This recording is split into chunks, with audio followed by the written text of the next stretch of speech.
Les comédies musicales ont lancé la carrière de beaucoup d'artistes, en France comme à l'étranger.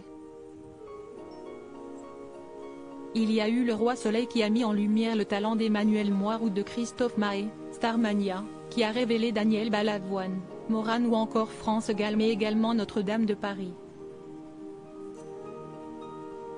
Grâce à cette création de Luc Plamondon, Hélène Ségara, Julie Zenati, Garou, Daniel Lavoie ou encore Bruno Pelletier ont vu leur carrière décoller. Un succès salvateur pour l'un d'entre eux. Ce vendredi 3 février, Faustine Bollaert consacrait le numéro de Ça commence aujourd'hui aux stars de comédie musicale. Bruno Pelletier était l'un de ses invités. Le Québécois a interprété le personnage de Pierre Gringoire dans Notre-Dame de Paris. Un rôle grâce auquel il s'est vu attribuer la chanson Il est venu le temps des cathédrales, deuxième plus gros succès du spectacle. Cette consécration, Bruno Pelletier l'avait amplement méritée après avoir vécu des années de galère et être passé à deux doigts de la mort. Sur le fauteuil face à la femme de Maxime Chatham, Bruno Pelletier a confié que s'il avait toujours eu la musique dans le sang, il avait débuté professionnellement dans les arts martiaux en montant son propre club de karaté avec un ami. Mais trop attiré par la scène, l'artiste lâche les rênes et se consacre pleinement à la musique. Je gagnais ma vie à faire ça. Point. Il y avait assez d'endroits pour faire des petits concerts, des bars.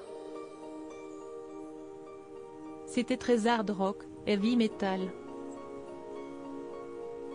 Malheureusement, cette voie l'a entraîné dans des zones très sombres. J'avais la vie d'un jeune dans la vingtaine qui explore et essaie un peu tout, ça m'a emmené sur certaines voies de contournement. Point. Je suis tombé dans les excès, l'alcool, la drogue et tout ça, je suis ressorti de là assez rapidement parce que j'ai eu une très mauvaise expérience, une overdose, je me suis retrouvé à l'hôpital. Prise de conscience nécessaire pour certains. Finir à l'hôpital ne donne pas matière à freiner les mauvaises consommations, ou du moins pas sur le long terme.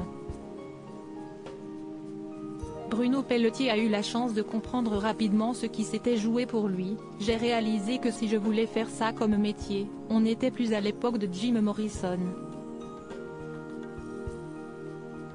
Il y a quand même un aura autour de ces artistes, ils sont décédés très jeunes, ça a amené un mythe et on n'était plus là-dedans.